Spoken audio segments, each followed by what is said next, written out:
అమ్మవారికి అగ్నిగుండం వెళ్తున్నారు.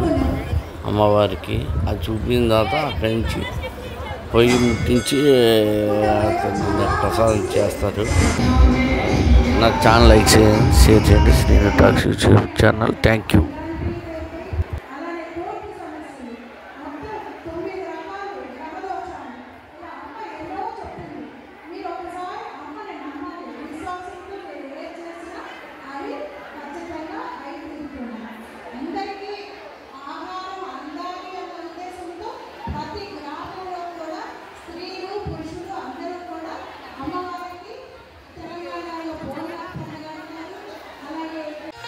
భగవంతుడికి భక్తులకి మధ్యనున్నది పద్మశ్రీ అగరబత్తి వాడండి. అద్భుత సువాసన పొందండి. మీ సరికొత్త రకాలతో రూపొందించబడిన ఎందుకంటే వచ్చే శ్రావణంలో నుంచి వర్షాలు కురుస్తాయి కదా. ఆ వర్షాలు కురిసి పంటలు బాగా పండి ప్రతి ఒక్కళ్ళకి ఆహారం అనేది కావాలి. ముందర మనకి ఆహారం ఉంటేనే కదా మనం నిలబడగలుగుతాము. అందుకని ప్రతి ఒక్కళ్ళకి ఆహారం కావాలి. కాబట్టి ఆ అమ్మవారికి మనం ఈ గంజి చేసుకొని అమ్మ ప్రతి ఒక్కళ్ళకి ఈ ఆహారం అందాలి, ప్రతి జీవరాశికి అందాలి, ఉనికిలో ఉన్న ప్రతి జీవరాశికి అందాలి అనే ఉద్దేశంతో మనం ఆ గంజి కుండ నెత్తిన పెట్టుకొని అమ్మ అమ్మ అని ఓం శక్తి అని మనం అమ్మను తలుచుకొని వెళుతూ ఉన్నప్పుడు ఈ కుండలిని శక్తిలో ఉన్న అమ్మ ఆది పరాశక్తి ఉంటుంది. ఆ కుండలిలో ఉన్న ఆది పరాశక్తి మీరు ఎప్పుడైతే ఓం శక్తి అనుకుంటే ఊరేగింపులో 2 కిలోమీటర్లు 3 కిలోమీటర్లు ఊరేగింపుగా వస్తారో ఆ వచ్చినప్పుడు ఆ ఓం శక్తి అనే మంత్రానికి ఎంత పవర్ ఉంటుందంటే ఆ కుండలిలో ఉన్న ఆది పరాశక్తి పైకి వస్తుంది. పైకి వచ్చి సహస్రారంలో ఉన్న ఆ శివుణ్ణి కలుస్తుంది. ఆ శివుణ్ణి కలిసినప్పుడు ఇంకేమవుతుంది? మనమే ఆది పరాశక్తిలో అవుతాం. శివశక్తుల కళ్యాణం అవుతుంది. అదే అర్ధనారీశ్వర తత్వం అని కూడా అంటారు. మీరు ఎప్పుడైతే ఈ సహస్రార శక్తికి కుండలి శక్తి ఎప్పుడైతే వస్తుందో పైకి, అప్పుడు మీరు ఏది కోరుకుంటే అది అవుతుంది. ఎక్కడ ఉంటారో మీరు అప్పుడు సహస్రార స్థితిలో ఉంటారు.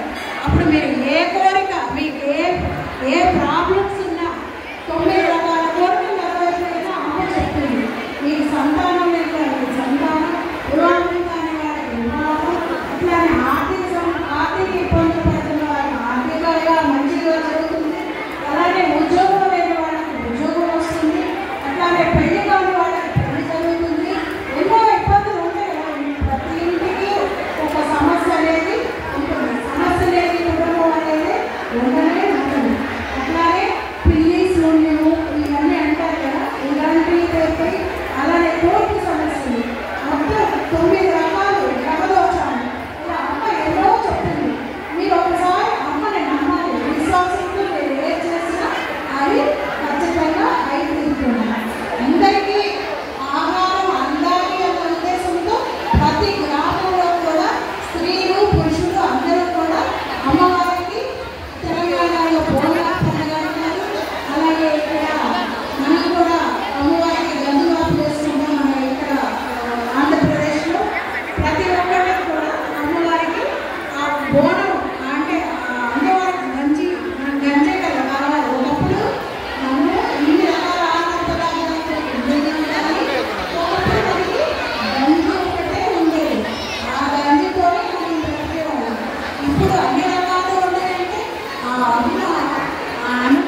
నిమిషాలకి 10 నిమిషాలు సహకరిస్తే మనం దుర్గాంబిక కాలం దగ్గర వెళ్ళిపోతున్నాం. 10 నిమిషాలు.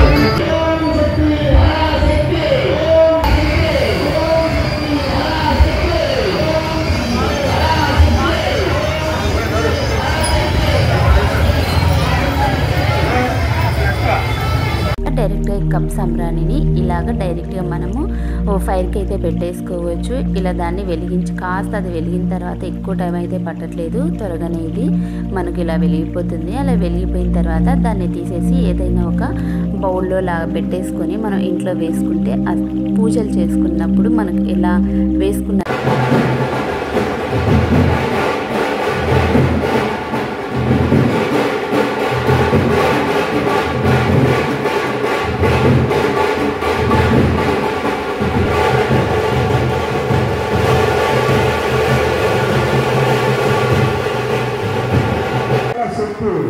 ఎంతో చక్కగా అద్భుతంగా మీరు ఎండలో తిరిగి భక్తి శ్రద్ధలకు అలాగే పసుపు రంగులు కానీ అందుకని